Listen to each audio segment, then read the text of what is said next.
ಹ್ಮ್ ನಾವು ನೋಡಿದ ತಕ್ಷಣ ನಮ್ಮನ್ನು ಕೊಲ್ಲಿ ಬಿಡ್ತಾವಂತೀವಿ.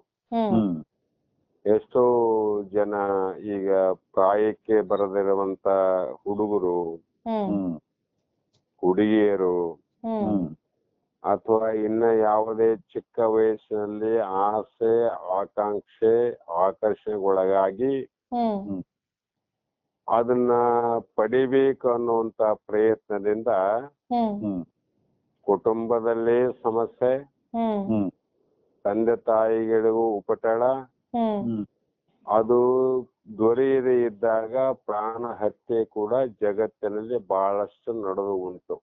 ಹ್ಮ್ ಯಾಕಂದ್ರೆ ಬರೀ ನೋಡಿ ಆಸಕ್ತಿ ಏನಾದದಕ್ಕೆ ನೋಡೋದ್ರಿಂದ ಅಷ್ಟೆ. ಹ್ಮ್ ಈ ರೀತಿ ಅದಕ್ಕೆ ವಿಷಸರ್ಪದಕ್ಕಿಂತ ಇವು ಬಹಳ ಮುಖ್ಯವಾದವಂತ. ಹ್ಮ್ ಅವು ನೋಡಿದ್ರೆ ಏನಾಗೋದಿಲ್ಲ, ಕಚ್ಚಿದಾಗ ಮಾತ್ರ ವಿಷಯ ಇರ್ತದೆ.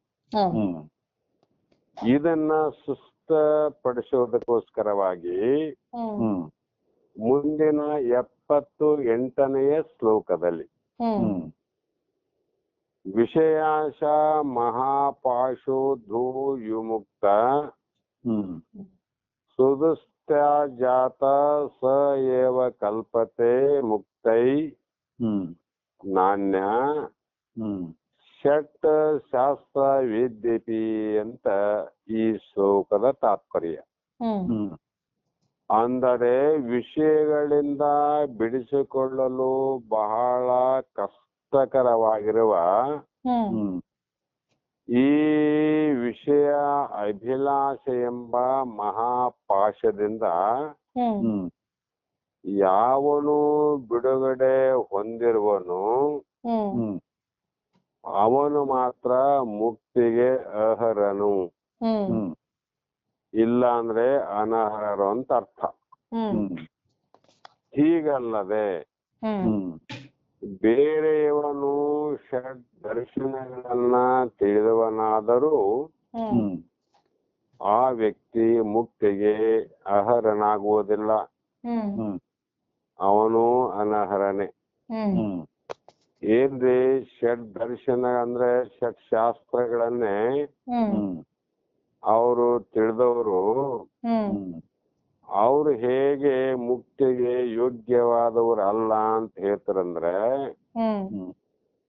ವೇದಾಂತ ಸಾಧಕನ ಪ್ರಯತ್ನಗಳಲ್ಲಿ ವೈರಾಗ್ಯ ಅನ್ನುವುದು ಎಷ್ಟು ಪ್ರಧಾನವೆಂಬುದನ್ನು ಈಗಾಗಲೇ ಆಚಾರ್ಯರು ಮಹಾತ್ಮರು ನಮಗೆಲ್ಲರಿಗೂ ಹೇಳಲಾಗಿದ್ದು, ಪುನಃ ಪುನಃ ಮತ್ತೆ ಎಚ್ಚರವನ್ನ ಮಾಡಲಿಕ್ಕೆ ಪ್ರಯತ್ನವನ್ನ ಮಾಡುತ್ತಾರೆ. ಸಾಮಾನ್ಯವಾಗಿ ಕೆಲವು ಮುಖ್ಯವಾದ ದ್ವಾರಗಳಲ್ಲಿ ಬ್ಯಾಂಕ್ ಅಲ್ಲಿ ಅಥವಾ ಟ್ರೆಜರಲ್ಲಿ ಅಥವಾ ಗಡಿ ಕಾಯುವಂತ ಯೋಧರಲ್ಲಿ ಬಹಳ ಎಚ್ಚರವಾಗಿರ್ಬೇಕಂತ ಅವರಿಗೆ ಕರಾರು ಅಥವಾ ಕಂಡೀಷನ್ ಇರ್ತಾವ. ಸದಾಕಾಲ ಎಚ್ಚರ ಇರ್ಬೇಕು ಅವ್ರು. ಯಾವತ್ತೂ ಕಣ್ಣು ಮುಚ್ಚಬಾರದು, ಮಲಗಬಾರದು. ಆ ಕಟ್ಟುನಿಟ್ಟಿನ ಆದೇಶ ಪಾಲನೆ ಮಾಡ್ಬೇಕು ಅವ್ರು. ಯಾರಮ್ಮ ಟ್ರೆಜರಿ ಕಾಯೋರು, ಬ್ಯಾಂಕ್ ಅನ್ನ ಕಾಯಂತವ್ರು, ದೇಶ ಕಾಯಂತವ್ರು. ಇಷ್ಟೆಲ್ಲ ಎಚ್ಚರ ಆಜ್ಞೆ ಎಲ್ಲ ಇದ್ರು ಕೂಡ ಪ್ರಕೃತಿ ನೇಮ, ಅದು ಸೃಷ್ಟಿಯ ನೇಮದಿಂದ ಒಂದೊಂದು ಸಲ ಮೊಬ್ಬು ಬರ್ತದ್ರಿ. ಯಾರಿಗಾದ್ರೂ ಸ್ವಲ್ಪ ನಿದ್ದೆ ಜಂಪ್ ಬಂದಂಗ ಆಗ್ತದ. ಅದು ಆದಾಗ ಮತ್ತೆ ಅವರು ಮಲಗ್ತಾರಂತ ಗೊತ್ತಿದ್ದೆ ಆಗಾಗ್ಗೆ ಅಲ್ಲಿ ಮೇಲಧಿಕಾರಿಗಳು ಗಸ್ತನ್ನೇ ತಿರುಗ್ತಾರೆ. ಕಾರಣ ಏನಂದ್ರೆ ಇವರು ಎಚ್ಚರ ತಪ್ಪಬಹುದು. ಹೌದಿಲ್ರಿ? ಇವರಿಗೆ ಎಚ್ಚರ ತಪ್ಪಬಹುದು ಅನ್ನೋ ಉದ್ದೇಶಕ್ಕಾಗಿ ಆವಾಗ ರೌಂಡ್ ಹಾಕಿ ಅವರ ಯಾವುದೇ ಒಂದು ಉಪಾಯದಿಂದ ಪುನಃ ಎಚ್ಚರವನ್ನು ಮಾಡ್ತಾರೆ ನೋಡ್ರಿ. ಸ್ವಲ್ಪ ಎಚ್ಚರ ತಪ್ಪಿದ್ರೆ ಏನೋ ಅನಾಹುತ ಆಗ್ಬಹುದು. ಮಲಗಿದಾಗ ಯಾರೋ ಕಳ್ಳರ ಬಂದು ಟ್ರೆಜರ್ ಏನ ಲೂಟಿ ಮಾಡಬಹುದು, ಬ್ಯಾಂಕನ್ನೇ ಲೂಟಿ ಮಾಡಬಹುದು, ದೇಶದ ಗಡಿಯೊಳಗೆ ವೈರಿಗಳು ನುಗ್ಗಿ ದೇಶವನ್ನೇ ಸರ್ವನಾಶ ಮಾಡಬಹುದು. ಈಗ ಆಗಬಾರದು ಅಂತ ಪುನಃ ಪುನಃ ಎಚ್ಚರ ಮಾಡ್ತಾರೆ. ಅದರಂತೆ ಮಹಾತ್ಮರು ಪುನಃ ಪುನಃ ಈ ವಿಷಯಾದಿಗಳ ದೋಷ ಏನದ ಅದು ಬಹಳ ಅಪಾಯಕಾರಿಯಾಗಿರ್ತಕ್ಕಂಥ ವಿಷಯಗಳವು. ಆ ವಿಷಯಗಳ ಕಡೆ ಸದಾ ಕಾಲ ನಾವು ಎಚ್ಚರದಿಂದಿರಬೇಕಂತ. ನಮ್ಮ ಹೊರಗೆ ಇರಬೇಕು ವಿನ ನಮ್ಮ ಒಳಗಡೆ ಬರಬಾರದು. ಶಬ್ದ ಸ್ಪರ್ಶ ರೂಪ ರಸಗಂಧದಿಂದ ಕೂಡಿದ ಪ್ರಪಂಚ ಇರ್ಬೇಕು, ಬಹಳ ಚಂದ ಅದು. ಹೊರಗಿದ್ರೆ ಚಂದ, ಅದ್ರ ಒಳಗ ಬಯಕೆ ಪ್ರಾರಂಭ ಆಯ್ತಿಲ್ಲ ದುಃಖ ಆತದ ನೋಡ್ರಿ. ಕಾರಣ ವೈದ್ಯಗಳು ಇರಬೇಕು, ಗಡಿ ಆಚೆ ಇರಬೇಕು ವಿನ ಗಡಿ ಒಳಗ್ ಬರಬಾರದು. ಕಳ್ಳ ಇರಬೇಕು, ಬ್ಯಾಂಕಿನ ಹೊರಗಿರ್ಬೇಕು ವಿನ ಒಳಗ್ ಬರಬಾರದು. ಒಳಗ್ ಬಂದ್ರೆ ಅನಾಹುತ ಆಗ್ತದಿಲ್ರಿ, ಸರ್ವನಾಶ ಆಗ್ತದ. ಅದರಂತೆ ವಿಷಯಾದಿಗಳು ಸಾಧಕನಲ್ಲಿ ನಿಜವಾದ ಮೋಕ್ಷದ ಅಪೇಕ್ಷೆಯನ್ನು ಇಟ್ಟುಕೊಂಡಂತ ಸಾಧಕರಲ್ಲಿ ಈ ವಿಷಯಾದಿಗಳ ಬಗ್ಗೆ ಬಹು ಎಚ್ಚರ ವಹಿಸಬೇಕಂತ. ಅದಕ್ಕಾಗಿ ಎಷ್ಟೇ ನಾವು ಕೇಳಿದ್ರು ಕೂಡ ಆವಾಗ ಆವಾಗ ಮಹಾತ್ಮರು ಈ ವೈರಾಗ್ಯದ ಬಗ್ಗೆ, ಈ ವಿವೇಕದ ಬಗ್ಗೆ ಯಾಕೆ ಪುನಃ ಪುನಃ ಹೇಳುತ್ತಾರಂದ್ರೆ ಇವನಿಗೆ ಅಪಾಯ ಆಗಬಾರದು ಅಂತ. ಅಂಥ ಶಕ್ತಿಯು ವ್ಯರ್ಥವಾದ ಅನೇಕ ದಾರಿಗಳಲ್ಲಿ ಅಪಾಯವಾಗದೆ ಸಂಗ್ರಹವಾದಾಗಲೇ ಆತ್ಮ ಜ್ಞಾನ ಪಡೆಯಲು ಅದು ತಕ್ಕ ಉಪಕರಣ ಅಂದ್ರು. ವೈರಾಗ್ಯನಮ ರಾಗರಹಿತವಾಗಿರ್ತಕ್ಕಂತ ಮನಸ್ಸು ಆ ಒಂದು ಮೋಕ್ಷವನ್ನ ಪ್ರೇಮ ಮಾಡಲಿಕ್ಕೆ ದೊಡ್ಡ ಸಾಧನ ಆಗ್ತದ. ಯಾವ್ದಮ್ಮ? ಇದನ್ನ ಪ್ರೇಮ ಮಾಡೋದಂತೀವಿ. ಹಾಗೆ ಅಂತಃಶಕ್ತಿಯನ್ನ ವ್ಯರ್ಥ ಮಾಡದೆ ಸಂಚಯ ಮಾಡಲು ಅವಶ್ಯವಾದದ್ದು ವೈರಾಗ್ಯ ಅಂತ. ನಮಗೆ ಸಂತೋಷ ಪಡಲಿಕ್ಕೆ ಮನಸ್ಸೇ, ದುಃಖ ಪಡಲಿಕ್ಕೆ ಮನಸ್ಸೇ ಕಾರಣಲ್ಲ. ಮನಸ್ಸಿನಲ್ಲಿ ಎರಡು ಕ್ರಿಯೆಗಳು ನಡೀತವೆ, ಒಂದು ದುಃಖ, ಒಂದು ಆನಂದ. ಆ ಕಾರಣದಿಂದ ವೈರಾಗ್ಯ ಅನ್ನುವಂಥದ್ದು ಸುಖ ದುಃಖದಲ್ಲಿ ನಮಗೆ ಸಮತ್ವ ಭಾವವನ್ನ ತಂದು ಕೊಡ್ತದ್ರಿ. ವೈರಾಗ್ಯದ ಬಲದಿಂದ ಸುಖ ಬಂದೂ ಅಷ್ಟೇ, ಪ್ರೇಮ ಆದ್ರೂ ಕೂಡ ಅಷ್ಟೇ, ದುಃಖ ಬಂದ್ರು ಕೂಡ ಅಷ್ಟೇ. ಆ ಕಾರಣ ವೇದಾಂತದಲ್ಲಿ ವೈರಾಗ್ಯದ ಅಗತ್ಯವನ್ನ ಎಷ್ಟು ಹೇಳಿದ್ರು ಕಡಿಮೆನೆ ಅಂತ ಅರ್ಥ ಮಾಡ್ಬೇಕು ನಾವು. ಸಾಮಾನ್ಯ ಮಾನವರ ಇಂದ್ರಿಯ ವಿಷಯ ಆಕರ್ಷಣೆಯು ಎಷ್ಟು ಪ್ರಬಲವಾಗಿ ಇರುತ್ತದೆ ಎಂಬುದು ವೇದಾಂತ ಬೋಧಕರಾದ ಋಷಿವರಿಯರಿಗೆ ಚೆನ್ನಾಗಿ ಗೊತ್ತಿರ್ತವ್ರಿ. ಯಾರಿಗಮ್ಮ? ಸಾಮಾನ್ಯ ಮಾನವರು ಅಂದ್ರೆ ಸಾಧಕನಾದಂಥವ್ರು ಸಾಮಾನ್ಯ ಮಾನವ. ಇವನಲ್ಲಿ ವಿಷಯದ ಕಡೆ ಆಕರ್ಷಣೆ ಎಷ್ಟು ಪ್ರಬಲವಾಗಿ ಆಗುತ್ತದೆ ಅಂತ ವೇದಾಂತ ಬೋಧ ಮಾಡಿದ ಋಷಿವರಿಯರಿಗೆ ಚೆನ್ನಾಗಿ ಗೊತ್ತಿತ್ತಂತ. ಅದಕ್ಕಾಗಿ ಅವುಗಳ ಸೆಳೆತಕ್ಕೆ ಸಿಕ್ಕಿಕೊಳ್ಳದಂತೆ ಮನಸ್ಸನ್ನ ಹತೋಟಿಯಲ್ಲಿಡುವುದು ಎಷ್ಟು ಕಷ್ಟವೆಂಬುದು ಅವರು ತಿಳಿದಿದ್ದರು ಋಷಿಮುನಿಗಳಂತ.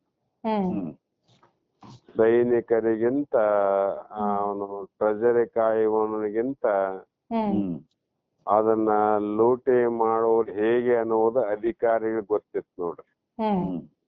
ಅದಕ್ಕಾಗಿ ಪುನಃ ನಮ್ಗೆ ಹೇಳ್ತಾರ, ಅವ್ರು ಎಚ್ಚರ ಮಾಡ್ತಾರ. ಸಾಮಾನ್ಯರಿಗೆ ಇದು ಸಾಧ್ಯ ಇಲ್ಲ ಇದು. ಆ ಕಾರಣ ಇದು ಋಷಿಗಳಿಗೆ ಗೊತ್ತಿದ್ದ ಕಾರಣ, ಆದರೂ ಗತ್ಯಂತರವಿಲ್ಲವಾದ್ದರಿಂದ ಹಂತ ಹಂತವಾಗಿ ಮನಸ್ಸನ್ನ ಸಾವರಿಸಿಕೊಂಡು ಸ್ವಯಂದ ಪರಾಕಾಷ್ಠೆಯನ್ನ ಮುಟ್ಟುವ ಸಾಧನಾ ಮಾರ್ಗವನ್ನ ನಮಗೆ ತಿಳಿಸಿಕೊಟ್ಟಿದ್ದಾರೆ. ಆ ಕಾರಣ ಕ್ರಮೇಣ ಒಂದೇ ಸಲ ಈ ವೈರಾಗ್ಯ ಬರೋದಲ್ಲ, ಒಂದೇ ಜನ್ಮದಲ್ಲಿಯೂ ಬರೋದಲ್ಲ. ಹಲವು ಜನ್ಮಗಳಲ್ಲಿ ಮಾಡಿದ ಪುಣ್ಯ ಕಾರ್ಯಗಳಿಂದ ವಿಷಯಗಳ ದೋಷವನ್ನ ವಿವೇಕಕ್ಕೆ ಒಳಗಾಗಿ ಸ್ವಲ್ಪ ಸ್ವಲ್ಪ ಸ್ವಲ್ಪ ಬಿಟ್ಟು ಬಿಟ್ಟು ಬಿಟ್ಟು ವೈರಾಗ್ಯವನ್ನ ಪ್ರಾಪ್ತಿ ಮಾಡಿಕೊಳ್ಳುವುದಕ್ಕೋಸ್ಕರವಾಗಿ ಇಲ್ಲಿ ಹಂತ ಹಂತವಾಗಿ ಸಾಧನಾ ಮಾರ್ಗವನ್ನ ನಮಗೆ ತಿಳಿಸಿಕೊಟ್ಟಿದ್ದಾರೆ ಋಷಿ ಮುನಿಗಳು. ಹೇಗೆಂದರೆ ವೈರಾಗ್ಯದಿಂದ ವಿಷಯ, ಪರಾಗ್ಮುಖತೆಯಿಂದ ಅಂತಃಶಕ್ತಿ, ಅಂತಃಶಕ್ತಿಯಿಂದ ಏಕಾಗ್ರತೆ ಬರ್ತದ, ಏಕಾಗ್ರತೆಯಿಂದ ಧ್ಯಾನ ಆಗ್ತದ, ಆ ಧ್ಯಾನದಿಂದ ಆತ್ಮ ದರ್ಶನ ಆಗ್ತದ. ಇವೇ ಅವುಗಳನ್ನ ವೈರಾಗ್ಯವನ್ನ ಪಡೆಯುವುದರಿಂದ ನಮಗೆ ಒಂದೊಂದು ಒಂದೊಂದು ಒಂದೊಂದು ಒಂದೊಂದು ಸಾಧನೆಗಳು ಪ್ರಾಪ್ತಿಯಾಗಿ ಕೊನೆಗೆ ಆತ್ಮ ದರ್ಶನವೇ ಆಗುತ್ತದೆ ಅಂತ. ಇವುಗಳೇ ನಿಜವಾದ ಸಾಧನೆಗಳು. ಇವುಗಳ ಪ್ರಧಾನ ಬೋಧನೆ ಎಂದರೆ, ಮುಖ್ಯವಾದ ಉಪದೇಶ ಏನ್ರಿ ಇದರಲ್ಲಂದ್ರೆ, ನರನು ಬಾಹ್ಯ ವಸ್ತುವಿನ ಪ್ರಾಪ್ತಿಯಾಗಿ ತವಕಪಟ್ಟು ಅದನ್ನ ಪ್ರಾಪ್ತಿ ಮಾಡಿಕೊಂಡು ಅದನ್ನು ದಕ್ಷಿಸಿಕೊಳ್ಳುವುದರಲ್ಲೇ ಅವನ ಶಕ್ತಿ ವ್ಯರ್ಥವಾಗಿ ಖರ್ಚಾಗುತ್ತದೆ. ಹೌದಲ್ರಿ? ಈ ಬಹಳಷ್ಟು ಜನ ನೋಡಿ, ನಾವು 40 ಕೋಟಿಯಿಂದ ಮನೆ ಕಟ್ಟಾರ, 80 ಕೋಟಿ ಮನೆ ಕಟ್ಟಾರ, 100 ಕೋಟಿ ಮನೆ ಕಟ್ಟಾರಿ. ಅದು ಕಟ್ಲಿಕ್ಕೆ 7 ವರ್ಷ ಆಯ್ತಂತ ಇವತ್ತು ಟಿವಿಯಲ್ಲಿ ಒಂದು ಸಂದರ್ಭ ನೋಡಿ. ಅದ್ಯಾವ್ದೊಬ್ಬ ಕಾಂಗ್ರೆಸ್ ಮುಖಂಡ IT ರೇಡ್ ಆಗಿದೆ ನಿನ್ನೆ, ಅವನ ಮನೆ 80 ಕೋಟಿ ರೂಪಾಯಿ ಖರ್ಚಾಗಿದೆ. 7 ವರ್ಷ ಸತತ ಕಾರ್ಯ ಮಾಡ್ಯಾರಂತ. ಕೊನೆಗೆ ಏನಾಯ್ತ್ರಿ, ಅದನ್ನ ರಕ್ಷಿಸಿಕೊಳ್ಳದೆ, ರಕ್ಷಿಸಿಕೊಳ್ಳಲು ಆಗದೆ ಅವನ ಶಕ್ತಿ ಎಲ್ಲವೂ ಕೂಡ ವ್ಯಯವಾಯಿತು ಅಂದ್ರೆ ಖರ್ಚಾದಂಗಂತ. ಅವನ ಆ ಸುಖ ಎಲ್ಲ ವ್ಯರ್ಥವಾದಂಗ. ಆತ್ಮ ಜ್ಞಾನಕ್ಕೆ ಶ್ರಮಿಸಲು ಅವನಲ್ಲಿ ಶಕ್ತಿ ಎಲ್ಲಿ ಉಳಿದೀತು? ಬಾಹ್ಯ ವಸ್ತುವಿನ ಸಂಗ್ರಹ ಮಾಡಿ ದಕ್ಕಿಸಿಕೊಳ್ಳುವುದಕ್ಕೆ ಶಕ್ತಿ ಇಲ್ಲ ಅಂದಾಗ, ಇನ್ನ ಆತ್ಮಜ್ಞಾನವನ್ನ ಪಡೆದುಕೊಂಡು ಅದನ್ನ ದಕ್ಕಿಸಿಕೊಳ್ಳಬೇಕಾದರೆ ಅವನಲ್ಲಿ ಬಹಳ ಶಕ್ತಿವಂತನಾಗಿರಬೇಕು, ಧೈರ್ಯವಂತನಾಗಿರಬೇಕು, ಸಾಮರ್ಥ್ಯವಂತನಾಗಿರಬೇಕು. ಅದಕ್ಕಾಗಿ ಶಾಸ್ತ್ರಗಳಲ್ಲಿ ಅಧಿಕಾರಿ ಅಂತ ಬರೆದಾರ ನೋಡಮ್ಮ. ಮೋಕ್ಷವನ್ನ ಪಡೀಲಿಕ್ಕೆ ಎಲ್ಲರಿಗೂ ಸಾಧ್ಯ ಇಲ್ಲ, ಅಧಿಕಾರಿಗೆ ಮಾತ್ರ ಸಾಧ್ಯ. ಅಲ್ಲದೆ ಬಾಹ್ಯ ವಸ್ತುವಿನ ಆಕರ್ಷಣೆ ಒಂದೇ ಎರಡೇ, ಅದು 3 4 ಅಂದ್ರೆ ಅದಕ್ಕೆ ಅಂತ್ಯವೇ ಇಲ್ಲಂದ್ರ ನೋಡ್ರಿ. ಹೊರಗಿನ ವಸ್ತುಗಳನ್ನ ಅಂತೆನೇ ಇಲ್ಲ, ಕೊನೆನೇ ಇಲ್ಲ ಅಂತ ಅದಕ್ಕೆ. ಹ್ಮ್ ಇದು ಹಿಂದೆ ಹಳೆ ಎಷ್ಟೋ ಹೋದು ಹೊಸ ಬಂದವು. ಹ್ಮ್ ಈ ಹೊಸದೇನ್ ತೋರ್ತವೆ ಈಗ, ಇನ್ನ 10 ವರ್ಷಕ್ಕೆ ಮತ್ತೆ ಇದು ಹಳೆ ಆಗ್ತದೆ, ಇನ್ನೊಂದು ಹೊಸದು ಬರ್ತವೆ. ಹ್ಮ್ ಹೊಸದಾದ್ರೂ ಹಂಗೆ ಇರಂಗಿಲ್ಲ, ಅದು ಸ್ವಲ್ಪ ವರ್ಷ ಇರ್ತದ, ಮತ್ತೆ ಹೊಸದು ಬರ್ತವೆ. ಇವು ಹೇಗೆ ಅಂದ್ರೆ ಹ್ಮ್ ಆ ಸಮುದ್ರದಲ್ಲಿ ತೋರುವ ಅಲೆಗಳಂತೆ, ಲೆಕ್ಕವಿಲ್ಲದ ಅಲೆಗಳಿದ್ದಂತೆ. ಒಂದು ಅಲೆ, 2 ಅಲೆ ಅಂತ ಹೇಳಕ್ಕಾಗ್ತದಲ್ಲಿ, ಒಂದಿಲ್ಲ, 2 ಇಲ್ಲ, 3 ಇಲ್ಲ, 1000 ಎಣಿಸಿದ್ರು ಕೂಡ ಮತ್ತೆ 1001, 1002, 10,000 ಎಣಿಕೆ ಆದವ್ರಿ, ಮತ್ತೆ 10,001, 10,002. ಸಮುದ್ರದ ಅಲೆಗಳಿಗೆ ಹೇಗೆ ಅಂತ್ಯವಿಲ್ಲವೋ ಅವಕ್ಕ ನಾಶನೇ ಇಲ್ಲ ನೋಡ್ರಿ. ಬರದೆ ಹೋಗದೆ ಈ ತರ. ಅದರಂತೆ ವಿಷಯಾದಿಗಳು ಹೇಗಿದಾವಂದ್ರೆ ಆಕರ್ಷಣೆ, ಇದು ಹೋಯ್ತು ಅಂದ್ರೆ ಇನ್ನೊಂದು ಆಕರ್ಷಣೆ ಮಾಡ್ತದ, ಇನ್ನೊಂದು ಲೆಕ್ಕ ಮಾಡಕ್ ಹೋದ್ರೆ ಮತ್ತೆ ಸುರುವೆ ಇವು, ಅಂತ್ಯನೇ ಇಲ್ಲ, ಅಂತ್ಯ ಕೊನೆ ಇಲ್ಲ ಅಂತ. ಹಾಗೆಂದ ಮೇಲೆ ಮನಸ್ಸು ಅವುಗಳನ್ನ ತ್ಯಜಿಸಿ, ಮನಸ್ಸು ಏನ್ ಮಾಡ್ಬೇಕಾಗ್ಯದಮ್ಮ, ವಿಷಯಾದಿಗಳನ್ನ ತ್ಯಾಗ ಮಾಡಿ. ರಾಗವನ್ನ ಮಾಡ್ತಿತ್ತು, ಈಗ ತ್ಯಾಗ ಮಾಡ್ಬೇಕಾಗ್ಯದ. ತ್ಯಾಗ ಮಾಡಿ ಅವುಗಳನ್ನ ತ್ಯಜಿಸಬೇಕಾಗಿತ್ತಂದ್ರೆ ನಮ್ಮ ಮನಸ್ಸು ಅಂತರ್ಮುಖವಾಗುವುದು. ಇದು ಯಾವಾಗಮ್ಮ ಅಂದ್ರೆ ಇದು ಸರಳವಾದದ್ದಲ್ಲ ಅಂದ್ರ ಅವರು. ಯಾವಾಗಲಾದರೂ ಅವನು ವಿವೇಕವನ್ನ ಪಡೆದು ವೈರಾಗ್ಯ ಹೊಂದಿ, ಬಾಹ್ಯ ಅಂದ್ರೆ ಹೊರಗಿನ ವಸ್ತುಗಳಲ್ಲಿ ಉದಾಸೀನ್ಯವನ್ನ ಪ್ರಾರಂಭಿಸಿದ ಮೇಲಲ್ಲವೇ, ಅಂದ್ರೆ ವಿಷಯಾದಿಗಳು ಇರಬೇಕು, ಅದರ ಮೇಲೆ ಉದಾಸೀನ ಇರಬೇಕು. ಗಾಳಿಯಲ್ಲಿ, ಬಜಾರದಲ್ಲಿ, ಬೀದಿಯಲ್ಲಿ ಅನಂತ ವಸ್ತುಗಳು ಇಟ್ಟಿರ್ತಾರ. ಮತ್ತೆ ಗಾಳಿ ದಾರಿಯಲ್ಲಿ ಅನಂತ ವಸ್ತುಗಳು ಬಿದ್ದಿರ್ತಾವ. ಅವುಗಳೆಲ್ಲವನ್ನ ನೋಡ್ತೀವಿ, ಆದ್ರೆ ಯಾವುದರ ಮೇಲೆ ನಾವು ಪಡಿಬೇಕನ್ನುವಂತ ಮನಸ್ಸಿನಲ್ಲಿ ಆ ವಸ್ತುಗಳು ಬರೋದಿಲ್ಲ. ವಸ್ತುಗಳು ನೋಡಿರ್ತೀವಿ, ಉದಾಸೀನ ಭಾವ ಇರ್ತದೆ. ಹಾಗೆ ವಿಷಯಾದಿಗಳು ಇರಬೇಕು. ವಿಷಯಗಳಲ್ಲಿ ಉದಾಸೀನ ಭಾವ ಬಂದಾಗ ಮಾತ್ರ ಇದು ಸಾಧ್ಯವಾಗುತ್ತದೆ ಅಂತ ಅರ್ಥ. ಅದಕ್ಕೆ ಬೇಗ ಪ್ರಾರಂಭಿಸಿದಷ್ಟು ಶ್ರಮ ಕಡಿಮೆ. ಆಧ್ಯಾತ್ಮ ಪ್ರಗತಿಯ ನಡೆ ಸುಲಭ. ಇದನ್ನೇ ನಮ್ಮ ಶಾಸ್ತ್ರಗಳು, ವೇದಾಂತಗಳು ಬೋಧಿಸುತ್ತವೆ. ಯಾಕೆಂದ್ರೆ ಆದಷ್ಟು ಬೇಗ ಪ್ರಾರಂಭಿಸಿದಷ್ಟು ಶ್ರಮ ಕಡಿಮೆ, ಕಷ್ಟ ಕಡಿಮೆ ಅಂತಮ್ಮ ನಾವು. ಹೇಗೆ ಮಾಡಬೇಕು, ಉದಾಸೀನ ಭಾವ ತಗೋಬೇಕು ವಿಷಯಗಳಲ್ಲಿ. ಇವು ಅನಿತ್ಯವ, ಇವು ದುಃಖದಿಂದ ಕೂಡ್ಯಾವ, ಇವು ಪರ್ಮನೆಂಟ್ ಅಲ್ಲ, ಇವೆಲ್ಲ ಟೆಂಪರವರಿ, ಈಗಿರ್ತಾವ ನಾಳೆ ಇರುವುದಿಲ್ಲ ಅನ್ನುವಂತ ವಿಚಾರದಿಂದ ನಾವು ಬಾಹ್ಯ ಪ್ರಪಂಚವನ್ನ, ಬಾಹ್ಯ ಲೋಕವನ್ನ, ಈ ವೈಜ್ಞಾನಿಕ ಕ್ಷೇತ್ರವನ್ನ ನಾವು ಬಹಳ ತಲೆಯಲ್ಲಿ, ಬುದ್ಧಿಯಲ್ಲಿ ತಗೊಳ್ಳದೆ ಉದಾಸೀನತ್ವದಿಂದ ನೋಡ್ಬೇಕಷ್ಟ. ಪ್ರಪಂಚದಲ್ಲಿ ಏನೇನು ಆಗ್ತಿರ್ತದ, ನಡೀತಿರ್ತದ, ಹೋಗ್ತಿರ್ತದ, ಇದು ಆಗುವುದು, ಹೋಗುವುದು, ನಡೆಯುವುದು ಪ್ರಪಂಚದ ನಿಯಮ. ಇದು ಲೋಕದ ನಿಯಮ. ಇವ್ಯಾವು ಕೂಡ ಪರ್ಮನೆಂಟ್ ಅಲ್ಲ ಇವು. ಆ ಕಾರಣದಿಂದ ನಾವು ಬೇಗನೆ ಪ್ರಾರಂಭಿಸಿ ಆಧ್ಯಾತ್ಮದ ಪ್ರಗತಿಯ ನಡೆಯದ ಅದು ಸುಲಭ ಆಗ್ತದಂತ. ಇದನ್ನೇ ನಮ್ಮ ಶಾಸ್ತ್ರಗಳು ಹೇಳುತ್ತವೆ.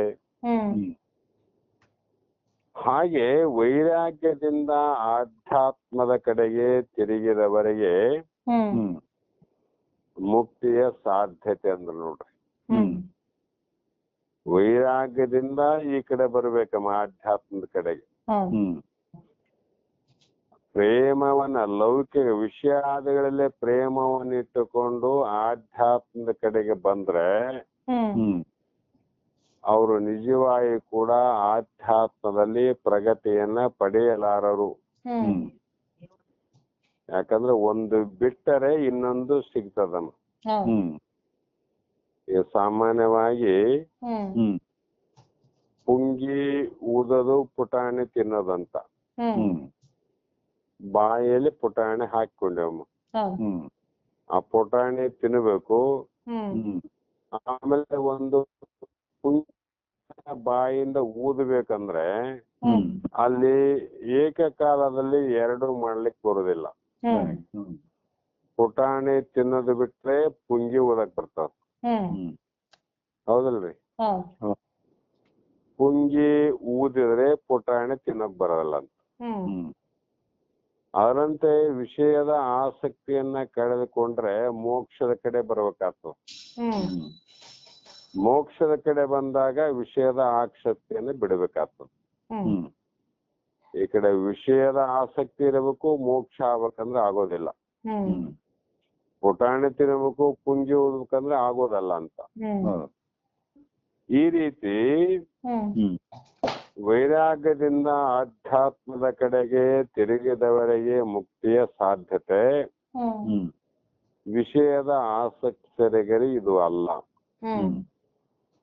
ಷಡ್ ದರ್ಶನಗಳಲ್ಲಿ ಪಾಂಡಿತ್ಯ ಪಡೆಯುವ ಎಷ್ಟೋ ವಿದ್ವಾಂಸರಿಗೂ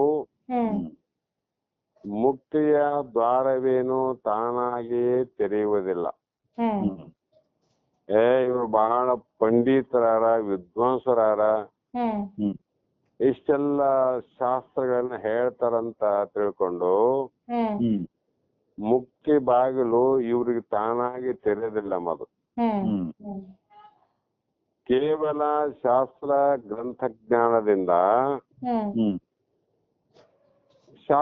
ಗ್ರಂಥಜ್ಞಾನದಿಂದ ತಾತ್ವಿಕ ಬುದ್ಧಿಯಿಂದ ಇದು ಬರಬಹುದು. ಅಥವಾ ಹೆಚ್ಚು ಹೆಚ್ಚು ತರ್ಕದಿಂದ ಭ್ರಾಂತಿ ಮೋಹಗಳು ಹುಟ್ಟಬಹುದು. ಹೃದಯ ನೈರ್ಮಲ್ಯ, ಮನಸ್ಸಿನ ಶಾಂತಿ, ಮನಸ್ಸಿನ ತೃಪ್ತಿ, ವೈರಾಗ್ಯ ಭಾವ ಇವುಗಳು ಮಾತ್ರ ಆ ವಿದ್ವಾಂಸರಲ್ಲಿ ಹುಟ್ಟುವುದಿಲ್ಲ ಅಂದ್ರು. ಯಾಕ್ರಿ? ವೈರಾಗ್ಯದಿಂದ ಬಂದವರಲ್ಲ ಅವರು. ಉದರ ಪೋಷಣಂ ಬಹುಕೃತ್ಯ ವೇಷಂ. ಶಾಸ್ತ್ರ ಅಧ್ಯಯನ ಮಾಡ್ಯಾರ, ಗ್ರಂಥಗಳ ಅಧ್ಯಯನ ಮಾಡ್ಯಾರ, ಅಲ್ಲಿ ಇಲ್ಲಿ ಇಷ್ಟು ಅಷ್ಟು ಎಲ್ಲಿ ಕೇಳ್ಯಾರ. ಇನ್ನೊಬ್ಬರು ಹೇಳುವಂತ ತರ್ಕವನ್ನ ತಾವೂ ಕಲಿತು ತಾವು ಪಂಡಿತರಂತೆ ವಿದ್ವಾಂಸರಂತೆ ತರ್ಕವನ್ನ ಮಾಡಿದರೆ ಅವರಿಗೆ ಮೋಕ್ಷದ ಬಾಗಿಲು ತಿರೋದಿಲ್ಲ ಅಂತ. ಕಾರಣ ವೈರಾಗ್ಯ ಇಲ್ದ ಬಂದಾರ ಅವ್ರು, ವಿಷಯಗಳನ್ನ ಇಟ್ಕೊಂಡೇ ಬಂದಾರ ಅವರು. ಬಾಹ್ಯ ಪ್ರಪಂಚದಲ್ಲಿ ಅವರೆಲ್ಲರೂ ವಿಷಯ ಆಸಕ್ತರಲ್ಲ ಅಂತ ನಮಗೆ ಅನಿಸ್ತದ. ಆದ್ರೆ ಒಳಗಿರುವಂತ ಮೋಹ ಮಮಕಾರಗಳನ್ನ ನಾವು ಒಂದು ದಿನ ಎರಡು ದಿನದಲ್ಲಿ ತಿಳಿದುಕೊಳ್ಳಲಿಕ್ಕೆ ಅಸಾಧ್ಯ ಆಗ್ತದೆ. ಯಾರೇ ಪಂಡಿತರು ಬಹಳ ಮಂದಿ ಯಾರು ಇಲ್ಲಂತಲ್ಲ, ಪಂಡಿತರು ವಿದ್ವಾಂಸರು ಅಂತ ತೋರಿದವರೆಲ್ಲರೂ ವಿಷಯದಿಂದ ಮುಕ್ತರಾಗರಂತ ಹೇಳಕ್ ಬರೋದಿಲ್ಲ. ಹಾಗೆ ವೈರಾಗ್ಯ ಭಾವ ಇವುಗಳು ಮಾತ್ರ ಉತ್ಪನ್ನವಾಗಲಾರವು ಅವರಲ್ಲಿ. ಮತ್ತೆ ಹೆಂಗ್ರಿ ಅಂದ್ರೆ ಇವುಗಳನ್ನ ಸಾಧನೆಯಿಂದಲೇ ಗಳಿಸ್ಬೇಕಂದ್ ನೋಡ್ರಿ. ಹ್ಮ್ ಇವುಗಳ ಸಾಧನೆಯಿಂದ ಗಳಿಸ್ಬೇಕು. ಏನು ಸಾಧನೆ ಅಂದ್ರ ಇಲ್ಲಿ ವಿಷಯಾದಿಗಳಲ್ಲಿ ಇರುವಂತ ದೋಷಗಳನ್ನ ವಿವೇಕದಿಂದ ವಿಚಾರದಿಂದ ನಾವು ಶಾಸ್ತ್ರಗಳ ಸಾಧನೆಯಿಂದ ಈ ವಸ್ತುವಿನಲ್ಲಿ ಏನು ಸುಖ ಅದ, ಲೋಕದಲ್ಲಿ ಏನು ಸುಖ ದುಃಖ ಅದ, ದಾಯಾದಗಳಲ್ಲಿ ಏನು ಸುಖ ದುಃಖ ಅದ, ಈ ಶರೀರದಿಂದ ಏನು ಸುಖ ದುಃಖ ಅದ ಅನ್ನುವಂತ ಎಲ್ಲವನ್ನ ನಾವು ಸಾಧನೆಯಿಂದಲೇ ಗಳಿಸಬೇಕು ವಿನಃ ಬರೀ ಶಾಸ್ತ್ರ ಅಧ್ಯಯನದಿಂದ ಅಲ್ಲ. ಸಾಧನೆ ಅಂದ್ರೆ ಏನ್ರಿ? ನಡೆ ಅಂತ. ಯಾವುದಕ್ಕೂ ಯಾವ ವಿಷಯಕ್ಕೂ ನಾವು ಸೋಲಬಾರದಂತ. ಅದು ನಡೆ ಅಂತ ಹೇಳ್ತಾವ ಅದಕ್ಕೆ. ಇವೇ ನಮ್ಮನ್ನು ಅಲ್ಪತೆಯಿಂದ ಅಲ್ಪ ಜ್ಞಾನದಿಂದ ಅನಂತತೆ ಜ್ಞಾನಕ್ಕೆ ಕರೆದೊಯ್ಯುವ ಮಾರ್ಗ. ಪರಮಾನಂದಕ್ಕ ಮೋಕ್ಷಕ್ಕ ನಮ್ಮನ್ನ ಕರೆದುಕೊಂಡು ಹೋಗುವ ಮಾರ್ಗ ಯಾವುದು ಅಂದ್ರೆ ಮೊದಲನೆಯದು ವೈರಾಗ್ಯವೆಂಬ ಮಾರ್ಗ. ಅದಕ್ಕಾಗಿ ಮುಮುಕ್ಷುಗೆ ಇಲ್ಲಿ ಈ ವೈರಾಗ್ಯದ ಬಗ್ಗೆ ಬಹಳಷ್ಟು ಎಚ್ಚರವನ್ನ ಮಾಡ್ತಾ ಮಾಡ್ತಾ ಹೋಗ್ತಾರ ನೋಡಮ್. ಎಷ್ಟೋ ಜನ ಋಷಿಗಳು ಅವ್ರಿಗೆ ಬಹಳ ಕಷ್ಟ. ಹಿಂದೆ ಒಬ್ಬ ಋಷಿ ಇದ್ದ. ಆ ಋಷಿ ಒಬ್ಬ ಮಗ ಇದ್ದ, ಯೌವನಾವಸ್ಥೆಗೆ ಬಂದಿದ್ದ. ಇನ್ನ ಮಗನಿಗೆ ಕನ್ಯೆ ಅನ್ವೇಷಣೆಯನ್ನು ಮಾಡ್ಬೇಕಂತ ಮಗನ ಜೊತೆಯಲ್ಲಿ ಆ ಋಷಿ ಹೊಂಟಿದ್ದ. ಋಷಿಗೆ 70, ಮಗನಿಗೆ 20 ವರ್ಷ. ಆವಾಗ ಹೋಗ್ತಾ ಹೋಗ್ತಾ ಹೋದಾಗ ಎಲ್ಲೋ ಒಂದು ಕಡೆ ಆ ಒಂದು ಯಜ್ಞ ನಡೆದಿತ್ತು. ಆ ಯಜ್ಞದಲ್ಲಿ ಅನಂತ ಜನ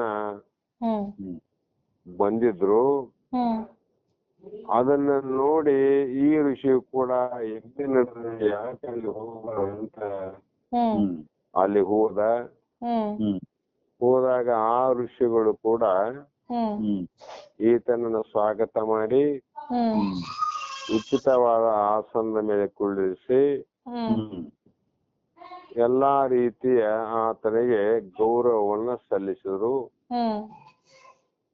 ಆವಾಗ ಆ ಯಜ್ಞದಲ್ಲಿ ಒಬ್ಬ ಕನ್ಯಾಮಣಿ ಭಾಗವಹಿಸಿದ್ಲು. ಈ ಋಷಿಗಳ ವಿಚಾರವನ್ನು ಕೇಳಿದ್ರು, ಎಲ್ಲಿಂದ ಬಂದ್ರಿ, ಯಾತಕ್ಕಾಗಿ ಅಂತ ಕೇಳಿದಾಗ ಆ ಋಷಿ ಹೇಳಿದ, ಇಲ್ಲ ಇವನು ನನ್ನ ಮಗ, ಆ ತಂದೆ ನಾನು. ಮಗನಿಗೆ ಯೋಗ್ಯವಾದ ಕನ್ಯಾಮಣಿಯನ್ನ ಅನ್ವೇಷಣೆ ಮಾಡಕ್ ಹೊರಟೀವಿ ಅಂತ ಅಂದಾಗ ಸರಿ ಅಂತ ಅಂದ್ರು. ಆವಾಗ ವಿಚಾರ ಮಾಡಿದಾಗ ಆ ಕನ್ಯಾಮಣಿ ಯಾರು ಅಂದಾಗ ಅವ್ರು ಹೇಳಿದ್ರು ನಮ್ಮವರೇ ಅಂತ. ಆವಾಗ ಆತನಿಗೆ ವಿಚಾರ ಏನು ಬಂತಂದ್ರೆ, ಮಗನಿಗೆ ಯಾವ ಕನ್ಯೆಯನ್ನ ನೋಡಲಿಕ್ಕೆ ಬಂದಂತ ಋಷಿಗೆ ಆ ಯೌವನದ ಕನ್ಯಾಮಣಿಯ ಸೌಂದರ್ಯಕ್ಕೆ ಆತನ ಮನಸ್ಸು ಆಕರ್ಷಣೆಯಾಗಿ ಆತ ಮನಸ್ಸಿನಲ್ಲಿ ಯೋಚನೆ ಮಾಡಿದ, ಈ ಕನ್ಯೆಯನ್ನ ನಾನು ಉದಯ ಮಾಡಿಕೊಂಡು ಮಗನಿಗೆ ಇನ್ನೊಂದು ನೋಡೋಣ ಅಂತ ಅಭಿಪ್ರಾಯ ಬಂತು ನೋಡಿ. ಎಂಥ ಆಕರ್ಷಣೆ ಅಂತಿದ್ರು. ಯಾರಿಗಾಗಿ ನೋಡ್ಲಿಕ್ಕೆ ಬಂದಿದ್ದ ಅದನ್ನ ಮರೆತು ಬಿಟ್ಟ. ಮನಸ್ಸಿನಲ್ಲಿ ಏನು ಬಂತು ಅಂದ್ರೆ ಆ ಕನ್ಯಾಮಣಿಯ ರೂಪರೇಷೆಗಳೇ ಅವನ ಭಾವದಲ್ಲಿ ತುಂಬಿಬಿಟ್ಟು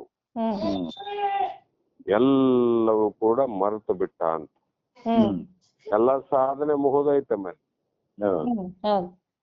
ಇಂಥಿಂಥ ಘಟನೆಗಳು ಅಂತಂತ ಮುನಿಗಳಿಗೆ ಆಗುವಂತ ಸಂದರ್ಭದಲ್ಲಿ ಬಾಹ್ಯ ಪ್ರಪಂಚದ ಅನಂತ ವಿಷಯಗಳಂದ್ರಲ್ಲ, ಅನಂತ ವಿಷಯ.